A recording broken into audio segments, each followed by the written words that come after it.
All right, guys, today I wanted to show you one of my hobbies, gardening, of course, but this is specifically my compost pile. So these are these little chunks right here are all espresso pods. As you can see, I drink a lot of espresso.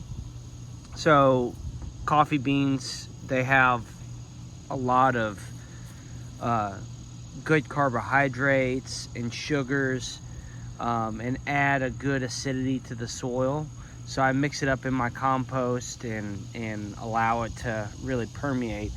But something else I wanted to show you that has been something new that I've done this year.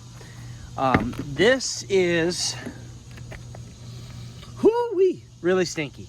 So what this is this is a fermented weed solution where I took weeds that I cut out of the yard, like grass clippings, and I put them in here. And what's really cool about this is whenever you get weeds, so let's pull a weed out of the yard here. So whenever you get weeds,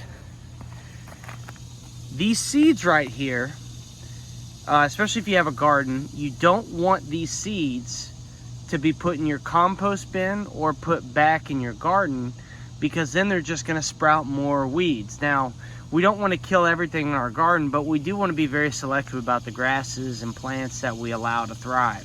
So one of the things you can do, you can actually take this, put it in here, and when you just add water, you can add other bacteria, but if you just add water to it, the natural bacteria and cultures that are present in the plant, and really just that are just kind of in the air naturally, will start the fermentation process.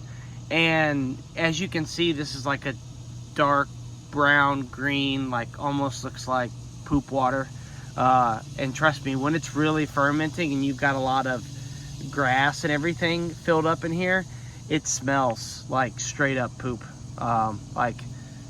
It's pungent, but that's the decomposition, the fertilization process that's happening, or the fermentation process that's happening, and it makes it very fertile. They sell, you can buy this stuff on Amazon pre-made that you just add to water, but it already has the bacteria growing in it. It keeps really well. So I made this using plants and using just weeds that would just get cut up and spread in the yard, and instead you're using it to fertilize your plants. So this is going to put a lot of the good nutrients, like your different compounds that you want, different elements that you want, as far as like phosphorus, nitrogen, and all those other good things that your plant needs. So, and again, like using grass like this, and really I like to use fresh cut grass, because fresh cut grass, like, let's say if I wanted to put this in here, this green, this has a lot of nitrogen in it, and nitrogen gets used up by plants, and especially like your corn or any of your like really energy intensive plants, they need a lot of nitrogen, and this is a good place to pull it from. Of course, there's definitely other materials or other like compounds and elements that are necessary to growing plants, but it's really cool because when you're breaking this down, you're pulling everything out, and it's getting put into here. So just want to share it with you. Something really cool, really easy to do. It's not that difficult. It is kind of a nasty process, so if you don't want to do it and you're not that into it, great, like no worries. But it's just like you can already see like bubbles and stuff moving around in here, to where there is some constant activity that's still going on even after I've removed everything. That's the other cool thing too. when you put the solid stuff in here, so the grass with all the seeds and everything else, the fermentation process kills the seeds. I repeat that, the fermentation process will kill the seeds. And then you can take that, the solids, put it in your garden, put it in your compost bin, and you know that the seeds won't grow anymore. So that's a really interesting fact. And you know, when you dilute this with water and spray it in your garden, it's very beneficial. But because it's so concentrated, it will kill those seeds. And that fermentation process, again, kills those seeds. So really cool thing. Like, if you've got a garden, you should really try this. I will tell you, this bin is going to be only used for making this fertilizer, because it's been ruined for anything else. So I recommend that you either use 5-gallon buckets with tops, or use a bin like this. The only problem with a bin like this is when it's full with water, and even now, it's a real pain to lift. So a 5-gallon bucket would work. I've got one brewing right now that I can show you.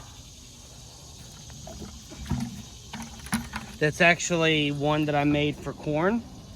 So I actually used leftover corn and let it ferment in this bucket. I also threw some zucchini in there and some other stuff. But hoo-wee, it smells like rotten corn is essentially what it smells like. And that's the thing, you're fermenting. So for it to smell rotting, it's supposed to smell like it's rotting. So yeah, so really cool. If you're wanting to add some more nutrients back into your garden and your soil, it's a great way to do it. You can even use plants that are kind of poisonous, as far as like I found there's something that we have a lot in Tennessee called pokeweed. It's a really aggressive growing weed, but if you touch it, like, wear gloves, because it will give you the worst rash. That's like worse than poison ivy. I got it all over my ears, everything else, and just my face, everything was itching so bad. It was a mess. But yeah, that's something that I like to do when I take breaks from staring at the computer all day.